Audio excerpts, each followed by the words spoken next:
रत्नागिरीत पावसामुळे पिकांचं मोठं नुकसान झाले। शेतकऱ्यांच्या हातातोंडाशी आलेला घास हिरावला गेलाय। सायंकाळी वादळी वाऱ्यासह अवकाळी पावसानं जोरदार हजेरी लावली आहे।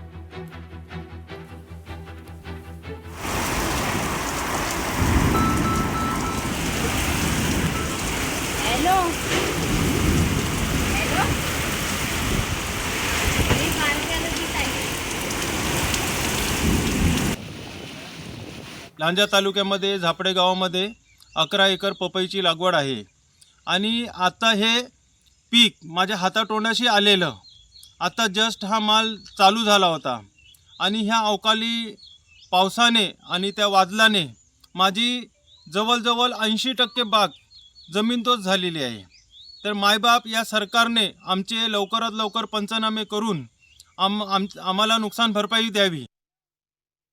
तर सिंधुदुर्गातही पुन्हा अवकाळी पावसाला सुरुवात झाली। अवकाळी पावसामुळे शेतकरी पुरता चिंतेत सापडलाय। कणकवली, कुडाळ, दोडामार्ग भागात पावसाला सुरुवात झाल्याची माहिती आहे।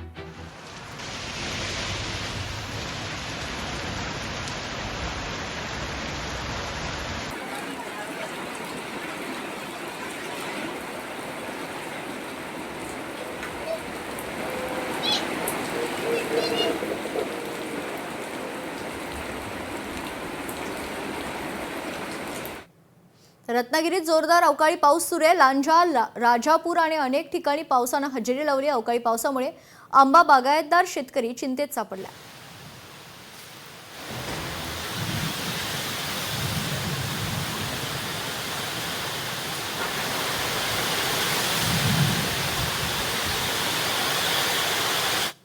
तर तिकडे चंद्रपुरात देखील अवकाळी पावसानं हजेरी लावली आहे। पावसामुळे वातावरणात गारवा निर्माण झालाय। उकाड्यानं त्रस्त झालेल्या नागरिकांना काहीसा दिलासा मिळालाय।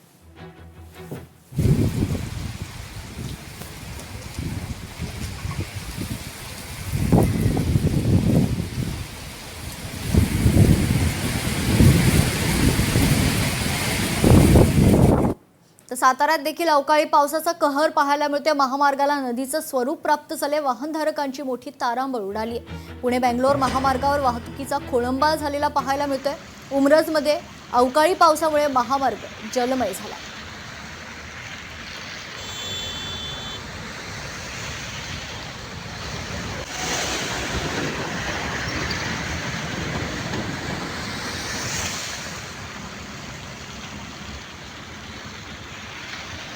एक महत्त्वाची बातमी समोर येते। विजय जोसेफ उद्या शपथ घेण्याची शक्यता आहे तामिळनाडूच्या मुख्यमंत्रीपदाची। विजय हे शपथ घेतील तर विजयला एकूण 121 आमदारांचा पाठिंबा मिळाला।